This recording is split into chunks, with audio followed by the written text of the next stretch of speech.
ગુણાતીતોક્ષરમ બ્રહ્મ ભગવાન પુરુષોત્તમઃ જનો જાનિદં સત્યમ મુચ્યતે ભવબંધનાત. કૃપા કરો મુજ ઉપરે સુખનિધિ સહજાનંદ. ગુણ તમારા ગાવવા બુદ્ધિ આપજો સુખકંદ. ગુણ તમારા ગાવવા બુદ્ધિ આપજો સુખકંદ. શ્રી સ્વામિનારાયણ ભગવાનની જય. અક્ષર પુરુષોત્તમ મહારાજની જય. ગુણાતીતાનંદ સ્વામી મહારાજની જય. પ્રમુખ સ્વામી મહારાજની જય. પ્રગટ ગુરુહરિ મહંત સ્વામી મહારાજની જય. સુરત અક્ષરધામ મહોત્સવની જય. આપણે એ સમજવા જઈ રહ્યા છીએ કે ભગવાન સ્વામિનારાયણના દિવ્ય લીલા ચરિત્રો દ્વારા એ શ્રીજી મહારાજે જે આપણને સમજણ આપી છે, જે આપણને જ્ઞાન વાર્તા કરી છે, તો આજના દિવસે એવા પ્રસંગોનું આપણે આચમન કરવું છે. આપણે શ્રીજી મહારાજના એ દિવ્ય લીલા ચરિત્રોનું આચમન કરી રહ્યા છીએ અને આપણા જીવનમાં એ ઘણી બધી પ્રેરણાઓ પ્રાપ્ત પણ એ કરેલી છે. ગઈકાલે જ તે આપણે સમાધિ પ્રકરણના એવા ચમત્કારિક પ્રસંગો વિશે વાત કરેલી. આજે આપણે હવે એવી સમજણવાળા, એવી જ્ઞાન વાર્તાવાળા એવા પ્રસંગો દ્વારા, ચરિત્રો દ્વારા એ આપણા જીવનની અંદર સમજણ આપણે એ આગળ વધારશું. કારણ કે ઉધો રે સંત સુખી સંસાર મેં, રાજા ભી દુખિયા, રંક ભી દુખિયા, ધનપતિ દુખિત વિકાર મેં, વિના વિવેક ભેખ સબ દુખિયા, જૂઠો તન અહંકાર મેં. એ તમારી પાસે ધન હોય, સંપત્તિ હોય કે ગમે તે પ્રકારની આવડત હોય, કળા હોય, પણ જ્યાં સુધી સમજણ નહીં હોય ને ત્યાં સુધી તમે સુખી રહી શકશો નહીં. અને શ્રીજી મહારાજ જ તે જો આપણને સમજણ આપતા હોય અને જ્ઞાન વાર્તા કરતા હોય અને એ જ્ઞાન વાર્તાને, એ સમજણ જો આપણે હૃદયની અંદર આત્મસાત કરી લઈએ તો આપણે આઠેય તે પહોર એટલે કે 24 કલાક 365 દિવસ જીવન પર્યંત સુધી એ આપણા જીવનની અંદર સુખ સુખ અને સુખ જ આવે. આમ તો સમજણ રહીને એ આપતકાળ આવે ને ત્યારે જ તે કળાય છે. જ્યારે પગ હેઠે રેલો ઉતરે ત્યારે આપણું પાણી મપાય. આમ તો આપણે ઘણું બધું સારું સારું બોલતા હોય કે ગમે તેવી પરિસ્થિતિ આવે ભગવાન જ સર્વ કરતા હરતા છે, પણ જ્યારે આપણા પરિવારની અંદર કે આપણી સાથે એવો પ્રસંગ બને ત્યારે આપણને ખ્યાલ આવે કે ખરેખર કેટલી સમજણ એ આપણા જીવનની અંદર એ આપણે ઉતારેલી છે. ગઢડાની અંદર વૈશાખનો મહિનો હતો ને લૂ વાતી હતી. હવે દાદા ખાચરના ઘઉંનું છે ને ખળું લેવાઈ ગયું, પરંતુ જીવા ખાચરની ચઢવણીથી ખળામાં રહેલા ઘઉં પર ભાવનગરના રાજા હતા એ સમયની અંદર વખતસિંહ હવે આરબની ચોકી મૂકી દીધેલી. એટલે ઘરમાં અનાજ કાંઈ લવાયું હતું નહીં અને ચોકીમાં રહેલા તે બધા સિપાહીઓએ જાણ્યું કે દાદા ખાચર તો નિર્દોષ છે અને આ જીવા ખાચર દુઃખ આપે છે. હવે અખાત્રીસનો એ સમયો આવી રહ્યો હતો અને દાદા ખાચરના કોઠારની અંદર અનાજનો દાણોય નહોતો.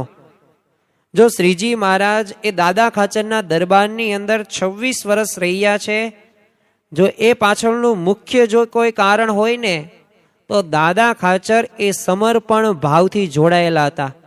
એમને સર્વસ્વ સમર્પણ શ્રીજી મહારાજના ચરણોની અંદર સમર્પિત કરી દીધું હતું અને એવો મહાત્મ જ્ઞાન યુક્ત નિશ્ચય થઈ ગયેલો કે બસ મારે ભગવાનને જ રાજી કરવા છે.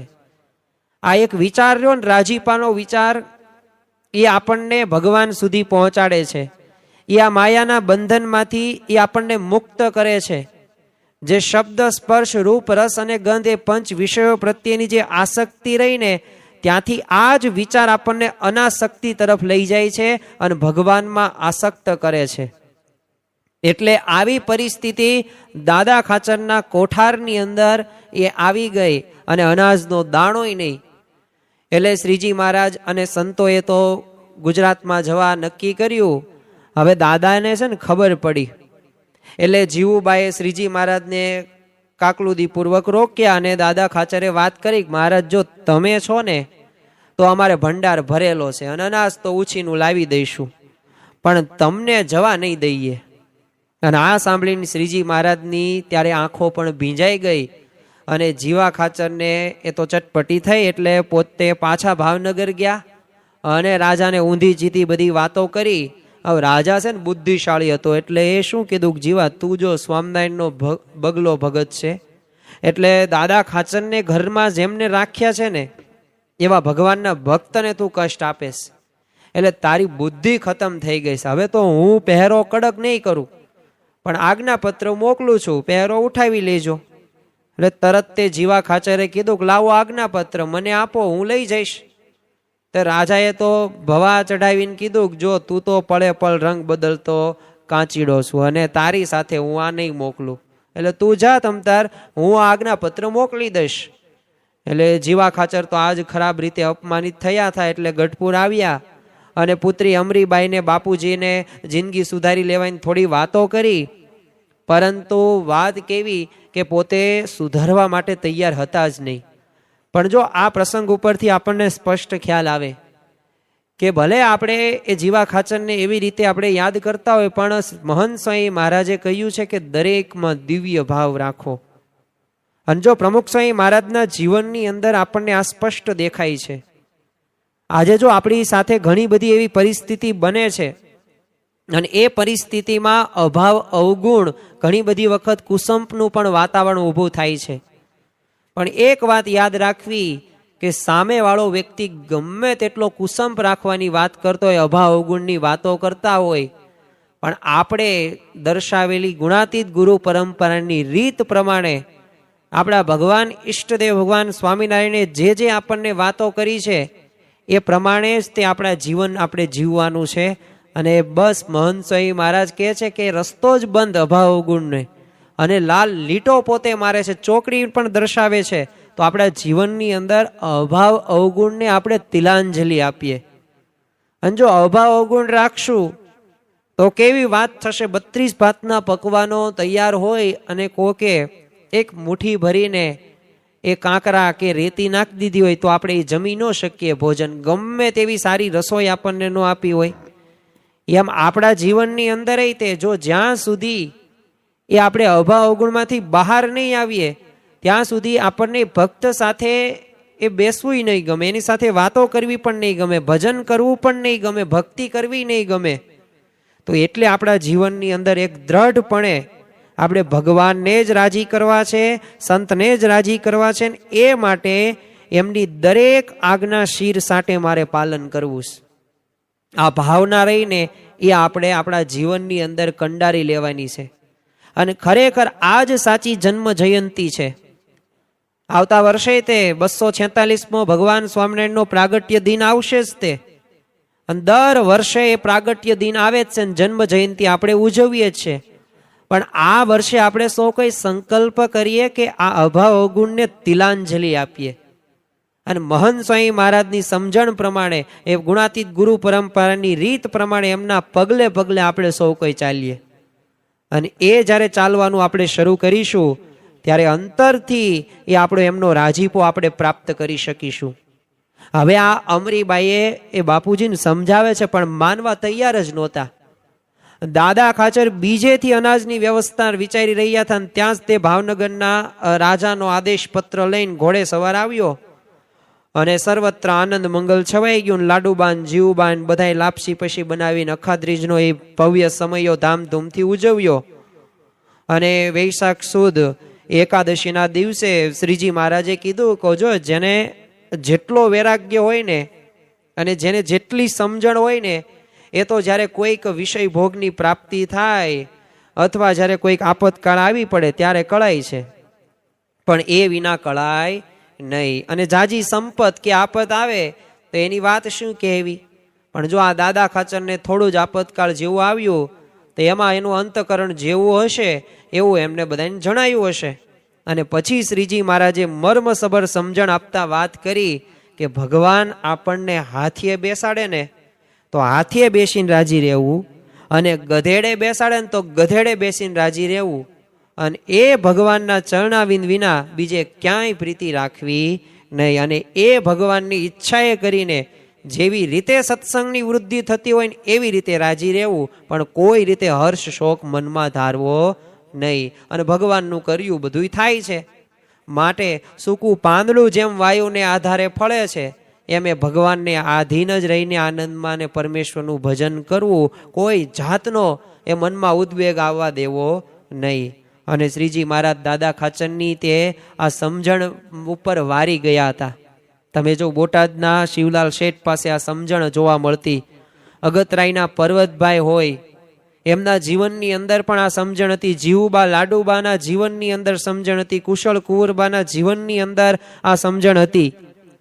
તો આવી સમજણો આપણા જીવનની અંદર દ્રઢ કરવાની છે. હવે તમારી વ્યવસ્થા ન સચવાય અને જો આપણને ખોટું લાગી જતું હોય તો આપણે વ્યવસ્થાને આધીન સત્સંગ કરીએ છીએ. માન સન્માન મળે, આગતા સ્વાગતા થાય તો મજા આવે. ભારે સત્સંગમાં સારું સુખ આવે છે. આગતા સ્વાગતા બંધ, માન સન્માન બંધ, એટલે સત્સંગ ખારા ઝેર જેવો થઈ જાય, સમુદ્ર જેવો થઈ જાય. તો આ રીતે આપણે જો જીવનની અંદર જો સમજણ નહીં કેળવીએ. પર્વતભાઈ હતા પોતે, તો એમને જમવાનું 7 દિવસ સુધી વ્યવસ્થા કોઈએ કંઈ પૂછ્યું નહોતું, તો એમને ખોટું લાગ્યું નહોતું. તો આપણી સમજણ એવી હોવી જોઈએ. ભાયાત્માનંદ સ્વામી સભામાં પોતે કથા વાર્તા કરતા હતા. બોટાદના શિવલાલ શેઠ બેઠેલા હતા, પોતે સોપારી ચાવતા હતા. અવાજ કડકડ અવાજ આવે, સ્વાભાવિક છે. એટલે આત્માનંદ સ્વામીએ શું કીધું, કોણ હાડકું ચાવે? તરત શિવલાલ શેઠ ઊભા થઈ જાય, થૂકી આવે છે અને પોતે પાછા સ્વસ્થ મને બેસી જાય છે. અને સંકલ્પ શું કર્યો કે આજ પછી ક્યારેય તે હું સોપારી ખાઈશ નહીં. કેવી આત્મબુદ્ધિ, કેવી વિવેક બુદ્ધિ અને કેવી સંતોનું આજ્ઞાનું પાલન એમને કર્યું. તો જો એ એમને ખોટું ન લાગ્યું, કેમ કે આ સંત કહે છે એ મારા સારા માટે કહે છે અને હું આધ્યાત્મિક માર્ગે આગળ વધી શકું એટલે કહે છે. તો જો એવી સમજણ હતી તો ખોટું ન લાગ્યું. પણ તમે જુઓ કે પ્રમુખ સાંઈ મહારાજ એક દ્રષ્ટાંત ઘણી બધી વખત કહેતા. અરખા પટેલ કે ખાલી ગુણાતીતાનંદ સ્વામી પગ ધોવાનું કહ્યું, પગ ધોવા ગયા એ ગયા, પાછા સત્સંગમાં હજી પાછા આવ્યા નથી. એટલે જો આપણને ખોટું લાગી જાય તો પછી સત્સંગ, જો યાદ રાખજો કે આ સત્સંગ આપણને મળ્યો તો એ બહુ મોટી પ્રાપ્તિ થઈ. એમાંય આવા ભગવાન મળ્યા, આવા સંતો મળ્યા, આ ગુણાતીત ગુરુ પરંપરા મળી. તો આપણા બહુ ભાગ્યશાળી આપણે કહેવાય કે આપણને આવો સત્સંગ મળ્યો, આવા ભગવાન મળ્યા. પણ એક વાત પાછી એ પણ યાદ રાખવી કે સત્સંગ મળ્યો પણ સત્સંગમાં પછી આપણા વહી જશું ને તો સત્સંગને કંઈ નુકસાન નથી થવાનું. જેમ કોઈ સમુદ્ર હોય ને, સમુદ્રની અંદર મગર કે માછલી કે બ્લુ વેલ કે એ બધાએ નક્કી કરે કે હવે આપણે આ સમુદ્રમાં રહેવું જ નથી, તો કંઈ સમુદ્રને નુકસાન ન થાય, રિસાઈન વહી જાય તો સમુદ્ર કે કંઈ વાંધો નહીં.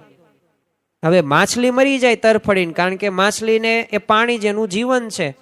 કરચલા હોય તો એને તે ખાવા પીવાનું ત્યાંથી જ મળે, કંઈ બહાર જમીન ઉપરથી કંઈ મળે નહીં. નુકસાન કોને થાય? માછલીઓ, કરચલા, બ્લુ વેલ એને જ થાય, મગરને જ થાય, સમુદ્રને કંઈ નુકસાન ન થાય. એમ આ સત્સંગની અંદર આપણે રહીએ કે ન રહીએ, જો ન રહીએ ને તો નુકસાન છે ને આપણને જ થવાનું, આપણું કલ્યાણ અટકવાનું. એટલે આ સમજણ આપણા જીવનની અંદર રાખવાની છે. આપત કાળે જ તે સમજણ એ કળાય છે. મહારાજે અહીંયા વાત કરી. અને દાદા ખાચરના જીવનની અંદર એ વિપરીત દેશકાળ આવ્યો તોય જો દાદા ખાચરની સમજણ ન ડગી. અને ખરેખર એ શ્રીજી મહારાજે ભક્તોની કસોટી કરવામાં પાછા માહેર હતા. અને ભક્તોએ તે પાછું સામે તન મન ધન ધામ પરિવાર એ પાછું ન્યોછાવરી થઈ ગયા હતા. કારણ કે દાદા ખાચર એક પણ એવો સ્વભાવ નહોતો રાખ્યો કે શ્રીજી મહારાજને ન ગમતો હોય. સામા પક્ષે એમના પરિવારના સભ્યોએ પણ મહારાજને રાજી કરવા માટે એક પણ સ્વભાવ એવો નહોતો રાખ્યો જે મહારાજને ન ગમતો હોય. એટલે આમ કહેવાય ને, બંને બાજુથી એ શ્રીજી મહારાજને આટલું બધું તન મન ધનથી બધાએ સર્વસ્વ સમર્પણ કરેલા એ પરિવાર હતો. એટલે જ તે મહારાજ એ 26 વર્ષ સુધી એ ગઢપુર ત્યાં દાદા ખાચરના દરબારની અંદર પોતે રહે છે. એટલે આમ જોઈએ ને તો ભગવાન એ આવી રીતે જ ભક્તિએ કરીને વશ થાય છે. તમારા મનમાં એ તર્ક વિતર્કને એક બાજુ મૂકો, બસ ભગવાન અને સંતના વચન પ્રમાણે એ જો તમે તમારો દેહ કે મન એ કૃષ્ણાપણ કરો તો અવશ્ય ભગવાનનો રાજીપો થાય છે, થાય છે ને થાય છે. શ્રીજી મહારાજના તે એક હજુરી સેવક અને પડછાયાની જેમ મૂળજી બ્રહ્મચારીની પણ પોતે એવી સ્થિતિમાં ત્યારે પણ એવો સારો એવો ઉપદેશ એમને આપેલો. શ્રીજી મહારાજે સેવામાંથી છૂટા કરેલા જ્યારે મૂળજી બ્રહ્મચારી હતા, ડભાણમાં પોતે રહેતા, ઉનાળાનો સમય હતો એવો ડભાણના પટેલ રામદાસભાઈના ખેતરની અંદર કેરીઓ પાકી હતી. એટલે એમને ગઢડા છે ને શ્રીજી મહારાજ માટે કેરીઓ મોકલવા માટે વિચાર કર્યો અને ટોપલામાં 1.5 મણ જેટલી કેરીઓ ભરી. પણ પ્રશ્ન ક્યાં હતો, ગઢડા સુધી કોણ પહોંચાડે? ઉનાળાનો સમય, એટલે પ્રશ્ન આ કોણ લઈ કોણ જાય? અને શ્રીજી મહારાજની સેવાનો તે અવસર મળ્યો મૂળજી બ્રહ્મચારીને. એટલે એમને કહ્યું કે ટોપલો મને આપો, હું મહારાજ પાસે લઈ જઈશ. હવે મૂળજી બ્રહ્મચારી શ્રીજી મહારાજે સેવામાં કેમ છૂટા કર્યા? વાત એટલી જ બની હતી કે મહારાજે એક વખત એ પોતાની મોજડી એમને સાફ કરવા માટે આપેલી સેવામાં. કીધું બીજાને તમે આ સેવા ન આપતા. મૂળજી બ્રહ્મચારી બીજા એક ભક્તને એમનો આગ્રહ હતો એટલે એમને આપીને મહારાજને આ જોયું અને મહારાજે કહી દીધું ગળું ખાટું તીખું તળું બધું તે એ તમે નિસ્વાદી હવે જીવવાનું, તમારે પંચ એમાં પાલન કરવાનું અને ઉઘાડા પગે ચાલવાનું અને જાઓ, તમને વિમુખ કર્યા, તમારે મારી સેવા કરવાની નથી, અહીંથી જતા રહો. તોય આ મૂળજી બ્રહ્મચારી એ પોતે એ દિવ્ય ભાવથી જોડાયેલા હતા. એ પતિવ્રતાની ટેક કોને કહેવાય, નિષ્ઠા કોને કહેવાય એ આપણને સ્પષ્ટ ખ્યાલ આવે. તોય તે જો એમની ભાવના શું હતી, મારે બસ શ્રીજી મહારાજની સેવા કરવી છે. સેવાનો અવસર મળ્યો એટલે તરત તે આ રામદાસભાઈને કીધું કે હું તમ તારે ટોપલો મને આપો, હું મહારાજ પાસે લઈ જઈશ. હવે ગ્રીષ્મનો એ ધમ ધોકતો તાપ, ઉઘાડા પગે ચાલવાનું અને પગમાં ફોલ્લા પડી ગયા. ગઢડા જઈને એમને ટોપલો શ્રીજી મહારાજ સામે રાખ્યો અને ચરણોમાં એ પગે લાગીને જય સ્વામિનારાયણ કીધું. ને શ્રીજી મહારાજે મૂળજી બ્રહ્મચારીને જોયા, તરત મોં ફેરવી લીધું, કોઈ કઈ ઉત્તર આપતા નહીં અને ટોપલો લેવડાવી લીધો. બ્રહ્મચારી ત્યાંથી ચાલ્યા ગયા. અને ગઢડામાં રહેતી એક સુથારણ બાઈ બ્રહ્મચારી ને ઓળખતી હતી એટલે એણે કીધું, બ્રહ્મચારી ઘણા બધા સમયથી કેમ તમે દેખાતા નહોતા?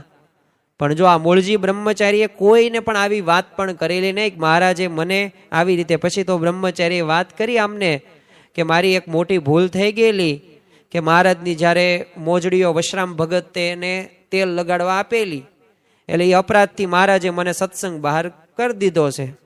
અને આજ હું જો આ ધોમ ધકતા તાપની અંદર ઉઘાડા પગે આ 1.5 મણ કેરીઓનો ટોપલો માથે ઉપાડીને ઠેઠ ડભાણથી આવ્યો છે, પણ મહારાજે મારા જય સ્વામિનારાયણ પણ સ્વીકાર્યા નથી. હવે ઠીક છે, એમની મરજી, જેવી ભગવાનની ઈચ્છા. હવે આવું મૂળજી બ્રહ્મચારીએ એ બ્રહ્મચારી એ જે બાઈ હતી એમને વાત કરી. એટલે એ બાઈએ છે ને આ બ્રહ્મચારીને પોતાના ઘરે લઈ ગઈ, ઘી ગોળ લોટ આ બધું સીધું આપ્યું. પણ તોય બ્રહ્મચારીએ ફક્ત લોટની બાટી જ બનાવી, ગોળય નો લીધો, કઈ મીઠું નો લીધું અને ઘી નો લીધું. એટલે બાઈએ પૂછ્યું કે આ ઘી ને ગોળ કેમ રહેવા દીધા? તો બ્રહ્મચારી કે મહારાજે છે ને ઘી ને તેલ ને ગોળ આ બધું મીઠી ને બધી ચીકણી વસ્તુઓ છે ને ખાવાની ના પાડીશ. તે બાઈ કે ક્યારથી? તો બ્રહ્મચારી કે 6 મહિના થઈ ગયા. તો બાઈ કે ચાલો મારી સાથે મહારાજ પાસે આપણે જઈએ. અને બ્રહ્મચારીને લઈને એ બાઈ તો શ્રીજી મહારાજ પાસે પહોંચીને શ્રીજી મહારાજને ઠપકો આપતા કહેવા લાગી, મહારાજ આવા તમે નમેરા શું થયા છો?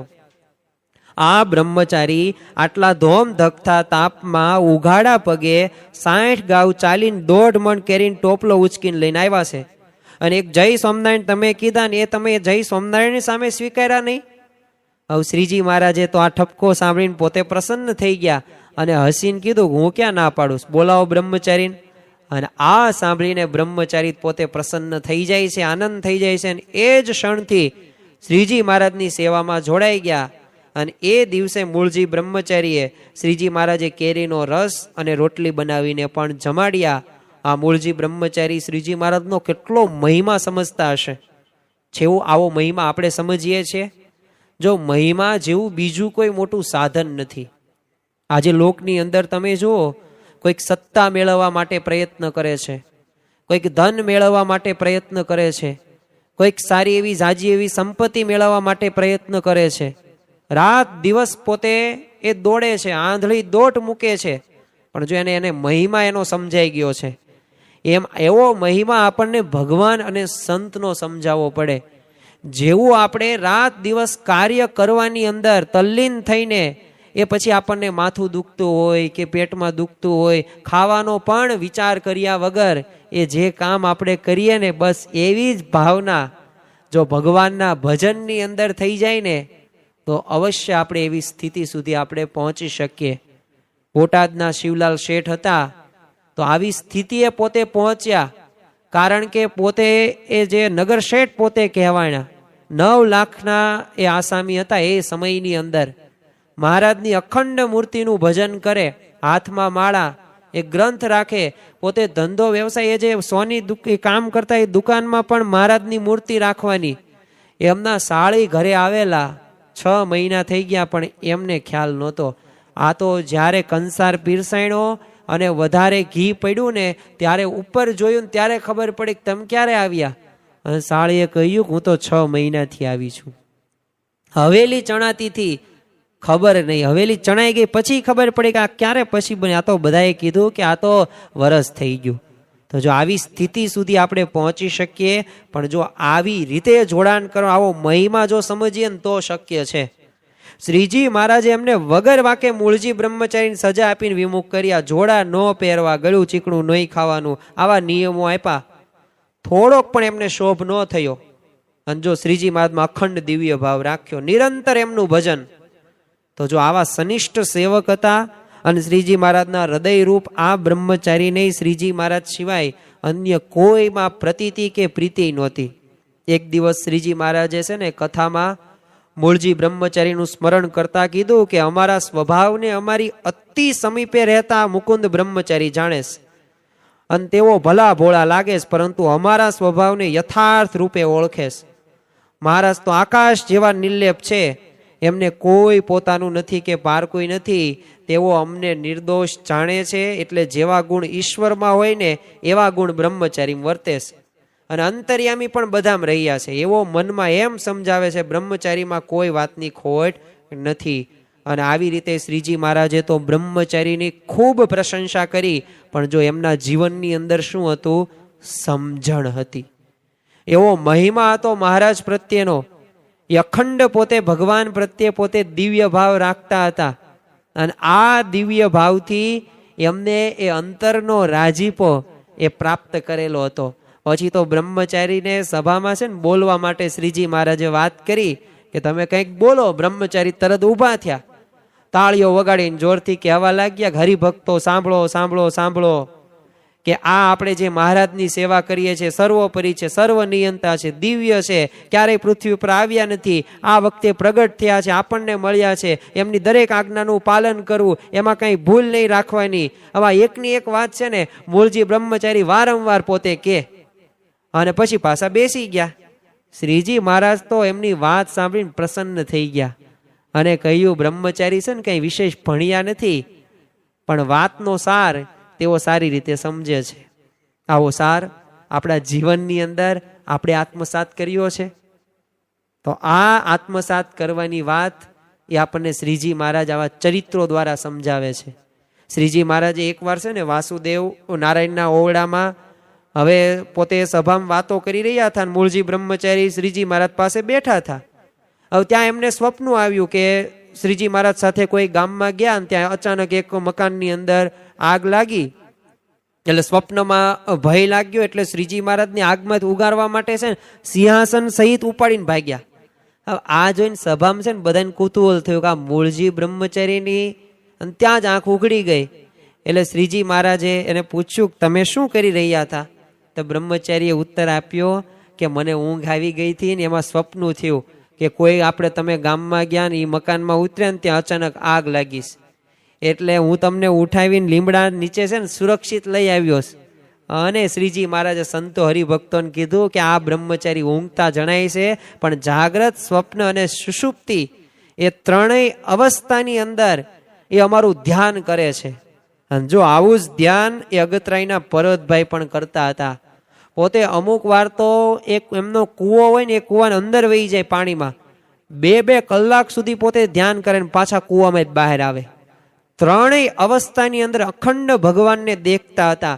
તો જો આવી સ્થિતિ આપણે છતી દેહે પણ પ્રાપ્ત કરી શકીએ છીએ. બીજી વાત આપણે એ પણ ધ્યાનમાં રાખવી કે આપણને આ સત્સંગ પ્રાપ્ત થયો, અને સત્સંગ પ્રાપ્ત થઈ ગયા બાદ પૂરું થઈ જતું નથી, પરંતુ એમાં શ્રીજી મહારાજે એ જે મર્મ વાક્યો અને વચનામૃતની અંદર જે નિશ્ચયની વાત કરી છે એ નિશ્ચય કહેતા કે નિષ્ઠા પણ દ્રઢ કરવાની છે.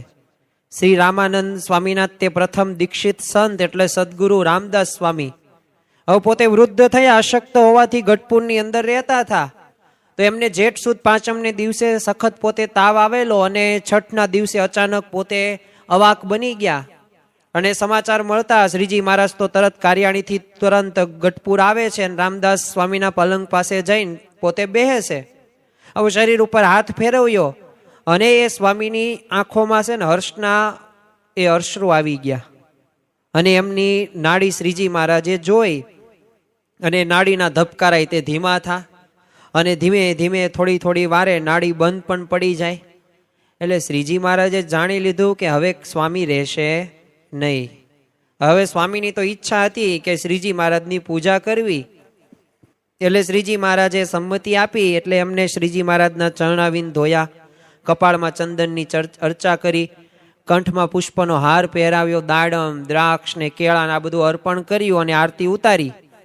અને પછી ત્યાં બેઠેલા બધા સંતો હતા, હરિભક્તો ને ઉદ્દેશીને કીધું કે સંતો હરિભક્તો બધાએ તમે સાંભળો. મને ઘણી વખત સંતો પૂછતા હતા કે મહારાજ એ જ શ્રી કૃષ્ણ છે કે કેમ, પણ એ પ્રશ્નનો હું ઉત્તર છે ને આપતો નહોતો, કારણ કે હું કહું અને મારી વાત મનાય નહીં અને અનાદર થાય એનું પાપ લાગે. પણ આજે હવે મારો એ સમય એ નજીક આવી ગયો છે કે મહારાજ પણ મને અક્ષરધામમાં લઈ જવા માટે પધાર્યા છે. તો તમે હવે મારી વાત સાંભળી લો. શ્રીજી મહારાજ આપણી સમક્ષ મનુષ્ય જેવા દેખાય છે, પરંતુ સાક્ષાત પરાત્પર પુરુષોત્તમ નારાયણ સર્વોપરી એ ભગવાન છે અને ખરેખર કાળ અને માયાના પોતે નિયંતા છે. અને આવી વાતો એ આ રામદાસ સ્વામીએ એ બધાય સંતો ભક્તો અને શ્રીજી મહારાજ પણ ત્યાં હતા એમને બધી વાતો કરી. અને એ પાછું એટલું પણ કહી દીધું કે જો આમાં હું થોડુંક પણ જો અસત્ય બોલતો હોય ને તો આ 500 પરમહંસોના મને સમ છે અને એક આ બ્રહ્માંડ ભાંગ્યાનું પાપ એ મારે માથે થાય. અને ખરેખર શ્રીજી મહારાજે એમના આત્માને પછી તો દિવ્ય એ ભાગવતી શરીર ધરાવીને વિમાનમાં બેસાડીને તેડી ગયા અને સૌને આ દિવ્ય દર્શન પણ થયા. એક અંતિમ સંસ્કાર પછી શ્રદ્ધાંજલિ આપતા શ્રીજી મહારાજે વાત કરી કે ભાઈ રામદાસજીએ અક્ષરધામ સહિત અમારી પાક્કી ઓળખાણ થઈ ગઈ અને છેલ્લો જન્મ કરવા એમના જેવો નિશ્ચય બધાએ દ્રઢ કરીને લેજો. અને આ બધી મર્મ વાક્યો એ ત્યારે બધાએ બેઠેલા સંતો ભક્તોએ પણ એ અંતરમાં ધારી લીધા. તો આપણા જીવનની અંદર પણ આ નિશ્ચય જો એકડાના સ્થાને છે, નિષ્ઠા એવી દ્રઢ કરીએ કે જેથી ભગવાનનો એ અને સંતનો રાજીપો આપણે પ્રાપ્ત કરી શકીએ. તમે ગમે તેટલા જીરો ભેગા કરો એની કંઈ કિંમત નહીં, પણ જીરો આગળ એક મૂકી દો તો એની કિંમત અનંત થઈ જાય. 10, 100, 1000, 10,000, લાખ, 10 કરોડ, અબજ, ખર્વ. એમ આપણા જીવનની અંદર ભગવાન એકડાના સ્થાને છે, નિષ્ઠાના સ્થાને છે. આપણે જે સંપ્રદાયની અંદર એ આપણે માનતા હોય, પણ જો ત્યાં નિષ્ઠાની જરૂર પડવાની છે. મેરે તો ગિરધર ગોપાલ લાલ દૂસરો ન કોઈ ભાવે. જો મીરાબાઈની એ પતિવ્રતાની એ શ્રી કૃષ્ણ ભગવાન પ્રત્યેની એ ભક્તિ આપણને સ્પષ્ટ દેખાય છે. હનુમાનજી પણ તમે જુઓ કે રામ ભગવાન પ્રત્યેની એ પતિવ્રતાની ભક્તિ આપણને સ્પષ્ટ દેખાય છે.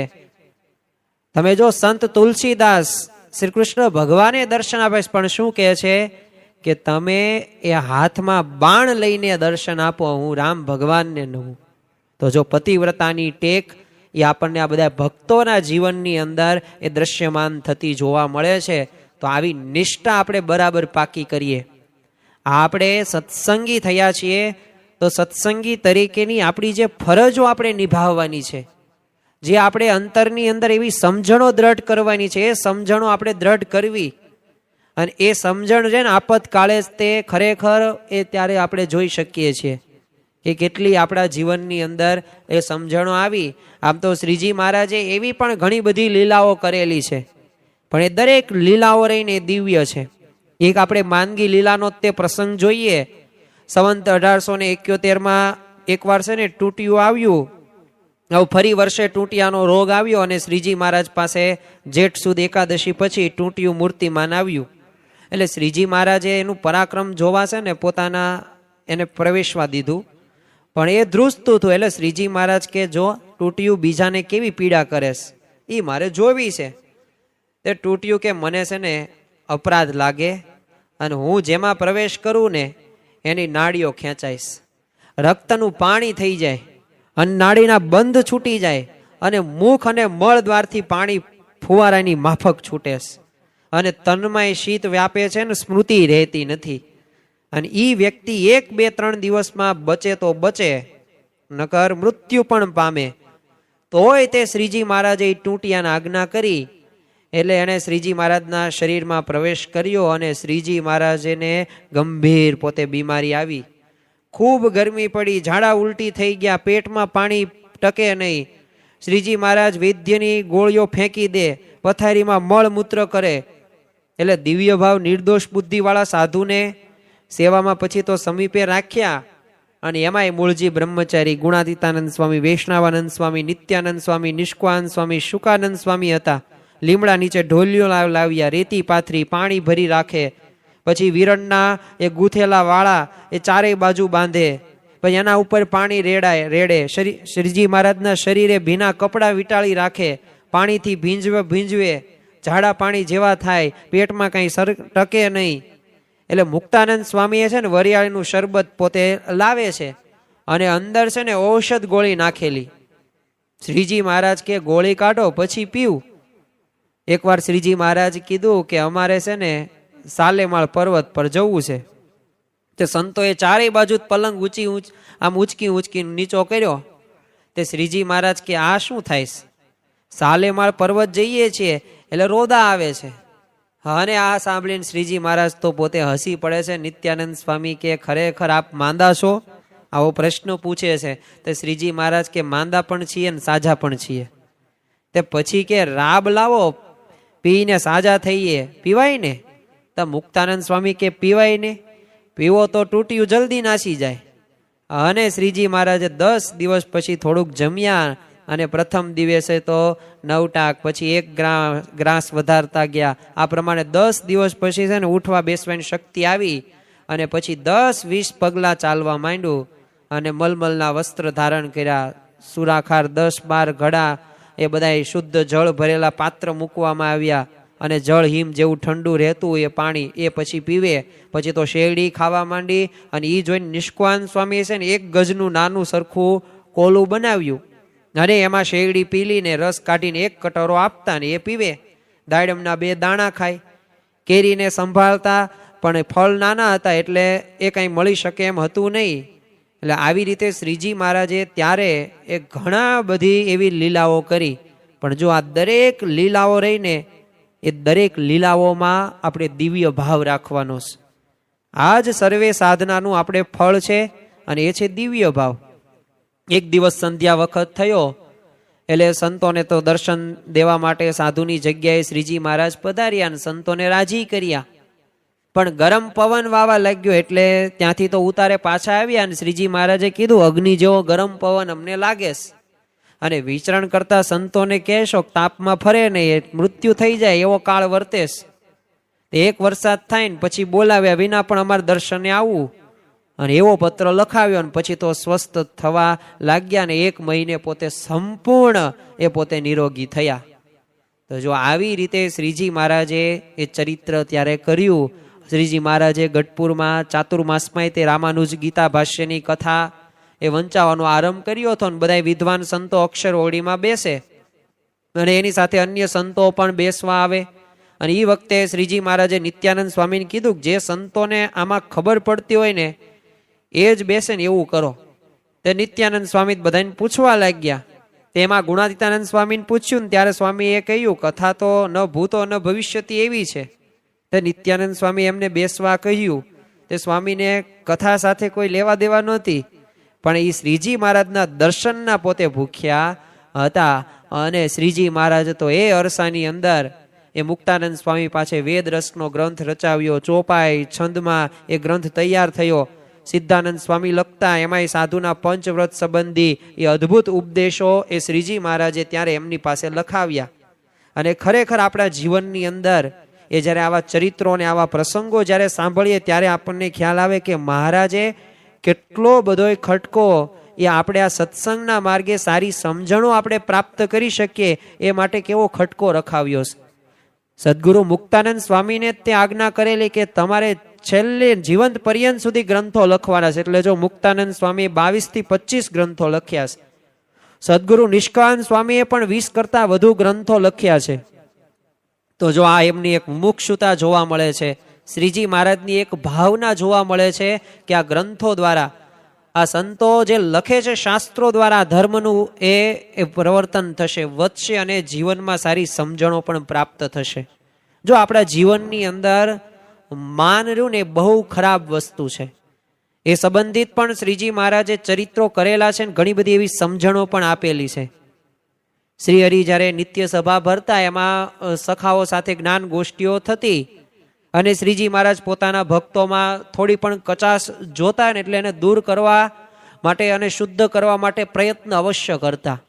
એકવાર છે ને સભામાં શ્રીજી મહારાજે મુક્તાનંદ સ્વામીને એક પ્રશ્ન પૂછે છે કે આપણા ગૃહસ્થ હરિભક્તોમાં આમ સર્વપ્રથમ કોનું નામ મૂકી શકાય, આમ પ્રથમ નંબર આપવો હોય તો કોનો આપી શકાય? એટલે મુક્તાનંદ સ્વામીએ કીધું કે એવા તો એક દાદા ખાચર છે કે જેમણે ધન ધામ પરિવાર આ બધું તમારા ચરણોની અંદર ન્યોછાવર કરી દીધું. તે મહારાજ કે બીજું નામ કોનું આવી શકે? તો મુક્તાનંદ સ્વામી કે બીજા છે સુરા ખાચર. ત્રીજું મહારાજે કીધું ત્રીજું નામ કોનું આવે? તો ત્રીજું મુક્તાનંદ સ્વામી પર્વતભાઈ નું કીધું. અને આટલું સાંભળતા ઈ સભાની અંદર અલૈયા ખાચર પણ પોતે એ બેઠા હતા. અને અલૈયા ખાચર એ પોતે અંદર એમનો જે ક્રોધાગ્નિ હતો ને એ ભભૂકી ઉઠ્યો અને આમ જમણો હાથ આમ તલવારની મૂઠ ઉપર ગયો અને ખેંચીને આમ થોડીક કાઢી અને ત્યાં જ તે શ્રીજી મહારાજની એ ચપળ દ્રષ્ટિ અને એ તો તરત તે એમનો સ્વભાવ પણ પારખી જ ગયેલા હતા અને તરત કીધું મુક્ત મુનિ તમે હરિભક્તોને શું જાણો? અલૈયાની તોલનામાં તો કોઈ નો આવે, અલૈયો તે અલૈયો. અને આ સાંભળીને જટ દઈને અલૈયા ખાચરે પછી તો તલવાર હતી એ મ્યાન કરી દીધી અને કીધું મહારાજ આપે સાચું કીધું, આ મુક્તાનંદ સ્વામી મન હું જાણે. ઠીક થયું આજે આપે એને બચાવી લીધો, નહીં તો એનું માથું ઉડી ગયું હોત. હવે વિચાર કરો કે શ્રીજી મહારાજે પછી તો વાતનો વિષય બદલી નાખ્યો, પરંતુ ત્યાં બેઠેલા બધાના હૃદયની અંદર એક વાત તો અવશ્ય પડઘાવા લાગી કે માન રૂ ને બહુ ખરાબ વસ્તુ છે.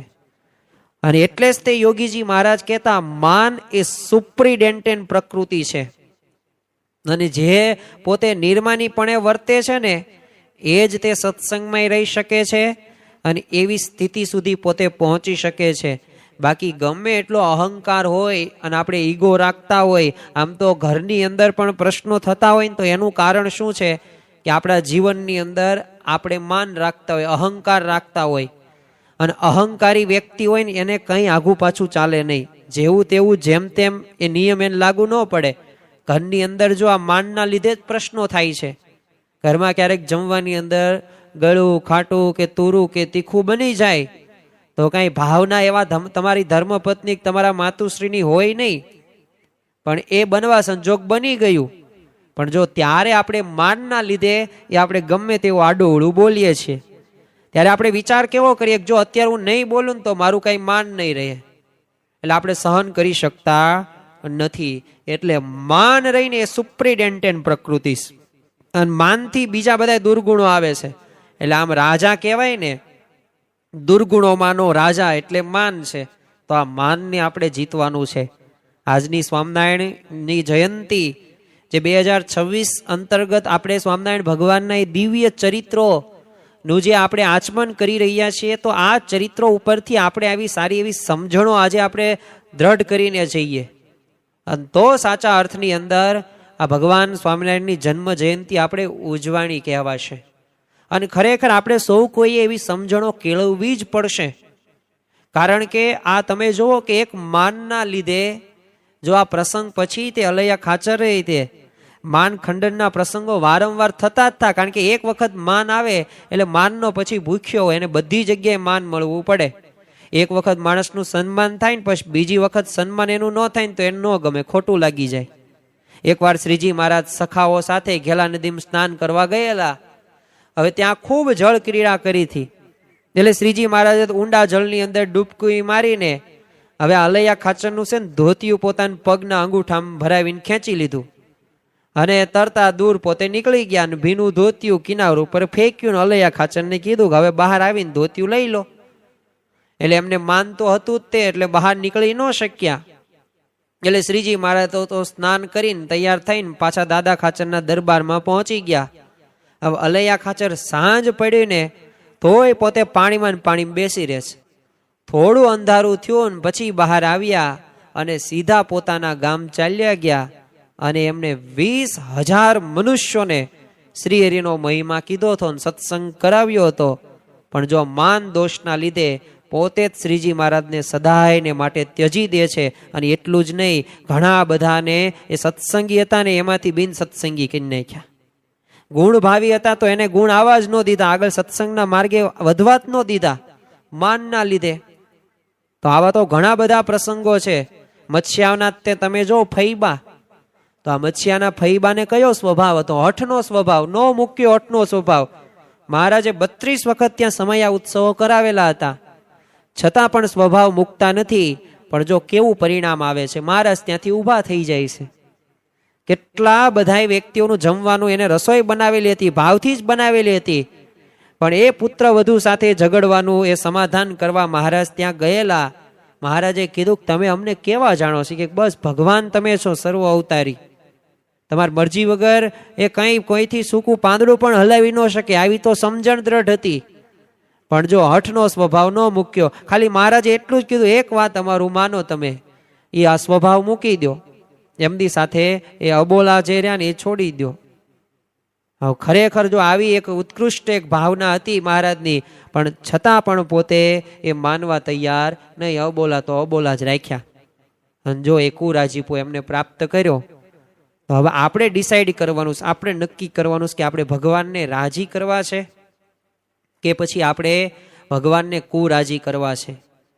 જો રાજી કરીશું તો એનું ફળ અક્ષરધામ છે, અને જો કુરાજી કરીશું તો સત્સંગમાં જે પ્રકારે સુખ આવવાનું છે એ સુખ આવશે નહીં, અને અક્ષરધામ પણ આ જન્મે તો નહીં જ મળે, કારણ કે અનંત જન્મો આપણે લીધા છે.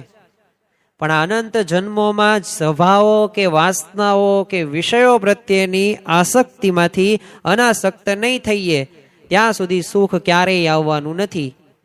એટલે સુખ રહ્યું ને એ સુખ ભગવાન અને ભગવાનના જેવા અખંડ ધારક એવા સંતમાં જોવા મળે છે, અને એ સંતમાં આપણે મન કર્મ વચને જોડાવાનું છે. અને છેલ્લે આપણે 1-2 પ્રસંગો ચરિત્રો કહીને આજનો આ 3જો દિવસ અને ખરેખર સ્વામિનારાયણ જયંતી જે આપણે છેલ્લા જે 3 દિવસથી આપણે આ ચરિત્રોનું એ આપણે આચમન કરી રહ્યા છીએ, તો આ પ્રસંગો સાંભળીને આપણામાં સારી ભાવના આવે. દરેક ચરિત્રો સાંભળીને જેમ અત્યારે શાંતિનો અનુભવ થાય છે, એમ આપણે કાયમ માટે અખંડ એ દરેક ક્રિયાની અંદર આ ચરિત્રોને આપણે યાદ કરીએ. અને જ્યારે પણ આપણી સમક્ષ એવી પરિસ્થિતિ આવે ત્યારે આ ચરિત્રો આપણને કામમાં આવે. હવે તમે આટલું બધું આપણે સાંભળતા હોઈએ અને જો આપણા જીવનની અંદર જ તે ન હોય તો એ કંઈ કામનું નહીં. એટલે આપણે સૌ કોઈ, મારે કે તમે આપણે સાથે મળીને આ બધા પ્રસંગોનું આપણે સતત મનન ચિંતન સાથે એ અનુસંધાન રાખીએ, જેથી જરૂર પડે ત્યારે આવા પ્રસંગો કામમાં આવે.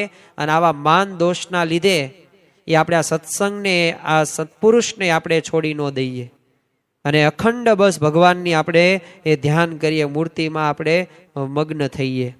શ્રીજી મહારાજના સંતો હવે ગામો ગામ તો વિચરણ કરતા જ હતા. એમાં વ્યાપકાનંદ સ્વામીનું મંડળ, એ પોતે એમનું મંડળ લઈને બોટાદ ગયેલા. તો જ્યાં પોતે ઉતર્યા ને એની બાજુમાં એક હૈયા ફાટ એક રડવાનો અવાજ એમને આવ્યો. એટલે વ્યાપકાનંદ સ્વામી ત્યાં ગયા, અને ગામધણી હમીર ખાચરનું એ ઘર હતું, અને આંગણામાં ઘોડી મરેલી. હવે હમીર ખાચર હિપકા લઈને પોતે રડતા હતા. એટલે સંતોને જોઈને પછી છાના રહ્યા ને ચરણોમાં પડીને કીધું કે હવે હું તમને જવા નહીં દઉં. અને એમ કહીને એને ઘોડી બેઠી કરવા પ્રાર્થના કરી અને પગ પણ પકડી લીધા. એટલે સ્વાભાવિક રીતે જો આવી વાત જ્યારે વ્યાપકાનંદ સ્વામીને આજીજી કરે છે, એટલે સ્વાભાવિક રીતે ઘોડી બાપુને જીવથી વાલી હતી. એટલે અચાનક ઝેરી જંતુને કંઈક ડંખ એને લાગ્યો એટલે મરી ગઈ હતી. એટલે હવે કલ્પાંત સાંભળીને છે ને વ્યાપકાનંદ સ્વામીનું હૃદય પીગળી ગયું. અને એમણે સ્વામિનારાયણ મંત્રનું ઉચ્ચારણ કર્યું અને એક મચ્છરનો જીવ છે ને ઘોડી મૂકી દીધો અને હણહણતી ઊભી થઈ ગઈ અને દરબારના આનંદનો પાર નો રહ્યો અને સ્વામીના ચરણ એ પોતે ચૂમવા લાગે છે. હવે આ વાત છે ને વાયુ વેગે પ્રસરી ગઈ અને વ્યાપકાનંદ સ્વામી તો વિચરણમાં જતા રહ્યા અને પોતે તેઓ ગઢડા આવ્યા અને લીમડા નીચે સભામાં શ્રીજી મહારાજ બિરાજમાન હતા. હવે વ્યાપકાનંદ સ્વામી જોઈને છે ને શ્રીજી મહારાજ પોતે ઊભા થઈને કીધું કે આવો આવો, અમારા ભગવાન આવ્યા. હવે સભામાં બધા સંતો ભક્તો પરમહંસો બધા બેઠેલા. હવે વ્યાપકાનંદ સ્વામી તો પોતે સામેથી ચાલ્યા અને વ્યાપકાનંદ સ્વામી શરમાઈ જાય અને દંડવત પ્રણામ કરવા લાગે છે. એટલે શ્રીજી મહારાજના ચરણ પકડી લીધા ને કીધું કે પ્રભુ મારો શું અપરાધ થયો કે તમે આવું બોલ્યા? તે શ્રીજી મહારાજ કે અરે તમે તો મરેલાને જીવતા કરો છો એટલે તમે ભગવાન છો. ત્યાં વ્યાપકાનંદ સ્વામી એક નાના પ્રભુ હું તો તમારો સેવક છું અને તમે અમારા ભગવાન છો ને દરબારનું દુઃખ છે ને મારાથી જોવાણું નહીં ને એટલે મેં મચ્છરનો જીવ એ મરેલી ઘોડીમાં મૂકી દીધો. તે શ્રીજી મહારાજ કે આપણે કઈ મરદાને જીવાડવા આવ્યા નથી, આ મૃત્યુલોક છે. એકવાર તો બધાને મૃત્યુ નક્કી જ છે અને જો મરેલાને જીવડવાનું આપણે શરૂ કરશું ને તો લોકો તમારા પગમાં આવીને મરદાનો ઢગલો કરશે. અને આ પૃથ્વી ઉપર રોજ અસંખ્ય મરે છે, જેટલા મરે છે ને એટલા જન્મે છે. અને આ સર્જનને પોષણ અને વિનાશનું કાર્ય આપણે દેવતાને સોંપ્યું છે ને એ એમને જ કરવા દો.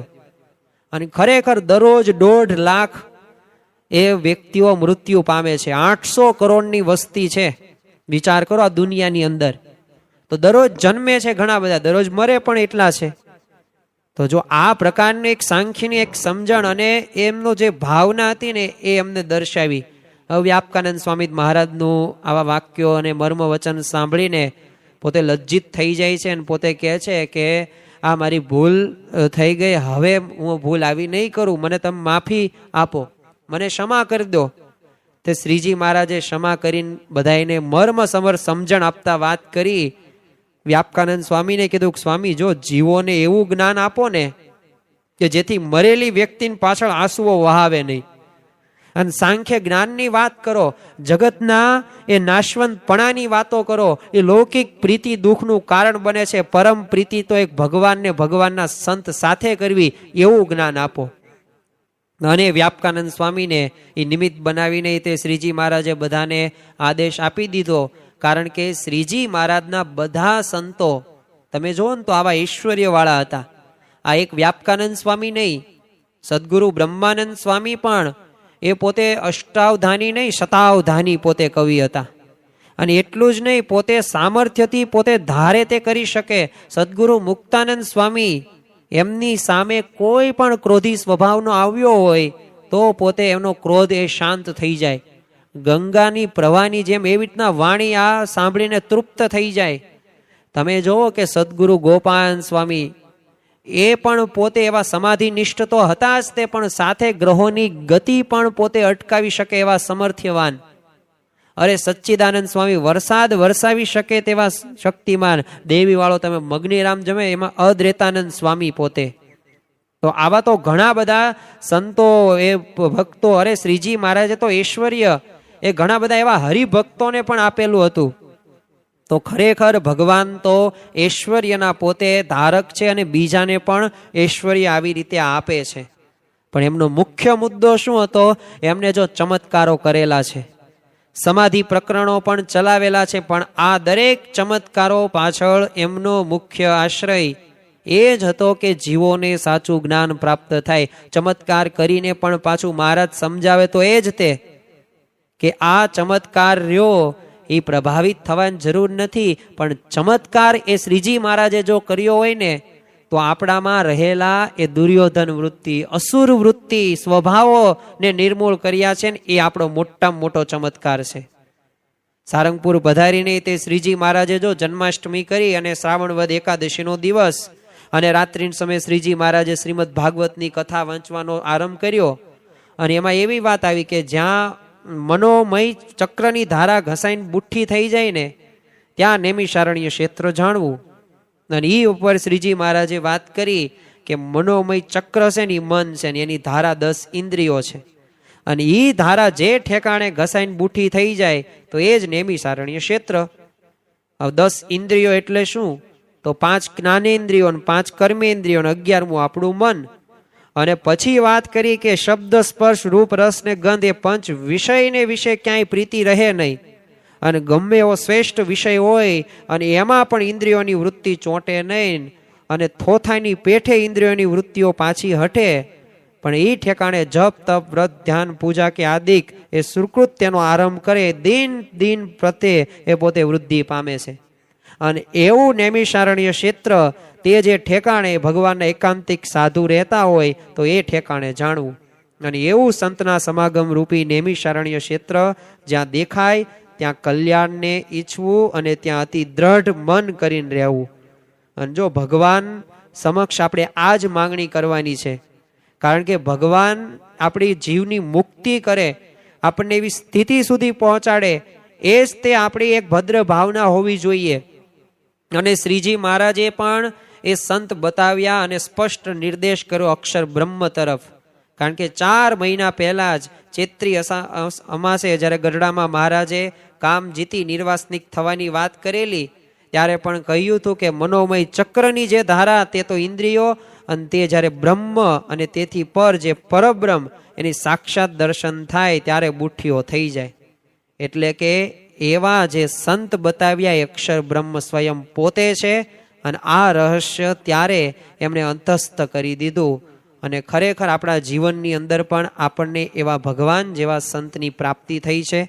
આ ભગવાન શ્રી સ્વામિનારાયણના જન્મ જયંતિ એ આ ઉત્સવ, આ પર્વ ઉપર આપણા જીવનની અંદર આવી સમજણો દ્રઢ થાય. વિશેષ કરીને આપણે આધ્યાત્મિક પ્રગતિના પંથે આપણે એવા આગળ વધીએ, આપણામાં રહેલા કામ ક્રોધ લોભ મોહ મત્સ માયા તૃષ્ણા અહંકાર પંચ વિષયો પ્રત્યેની આસક્તિ, એ સાંખ્ય વિચાર હોય, નાશવંતપણાનો વિચાર હોય, કરતા હરતાપણાનો વિચાર હોય, પ્રાપ્તિનો વિચાર હોય, મહિમાનો વિચાર હોય, આત્મવિચાર હોય, નિજાત્માનમ બ્રહ્મ રૂપમ દ્રેહત્રિય વિલક્ષણમ, એ આપણા જીવનની અંદર આપણે સાચું સ્વરૂપ આપણે આત્મા છીએ. આત્મા અમર અજર અવિનાશી સુખરૂપ છે. તો આવી ભાવના, આવા વિચારો સાથે આપણે આગળ વધીએ અને ખરેખર આપણે બહુ ભાગ્યશાળી છીએ કે આપણને આવા ભગવાન મળ્યા. આપણે બહુ મોટા ભાગ્યશાળી કેમ કહેવાય? કારણ કે આવો સિદ્ધાંત, આવી ઉપાસના આપણને મળી, આવી ગુણાતીત ગુરુ પરંપરા મળે. તો આજના દિવસે આપણે મહારાજ સ્વામીના ચરણોમાં પ્રાર્થના કરીએ કે અમારા જીવનની અંદર પણ આ દિવ્ય લીલા ચરિત્રો દ્વારા જે તમે સમજણો અમને આપી, આ સમજણો અમે આત્મસાત કરીએ, વર્તનમાં લાવીએ, સાથે સાથે આ સમજણો બીજાને પણ કહીએ, જેથી એના જીવનમાં પણ સાચું જ્ઞાનના એ દીપ હોય એ પ્રગટે અને અંધકારમાંથી એક અંજવાળા તરફ આગળ વધે. તો આજના દિવસે આપણે મહારાજ સ્વામીના ચરણોમાં પ્રાર્થના કરીએ કે એવી બળ બુદ્ધિ અને શક્તિ આપજો. અમે એટલું બધું જાણતા નથી, એ અમારી એટલી બધી બુદ્ધિ પણ અમે નથી કે તમને અમે પામી શકીએ ને તમને ઓળખી, પણ તમે એવી કૃપા કરો. અમારા કોઈ એવી ક્રિયા, અમે એવા કોઈ સાધનો નથી કર્યા કે તમને ઓળખી શકીએ, તમને પામી શકીએ, પણ તમારે કૃપાએ કરીને અમારી એવી એકાંતિક સ્થિતિ થાય.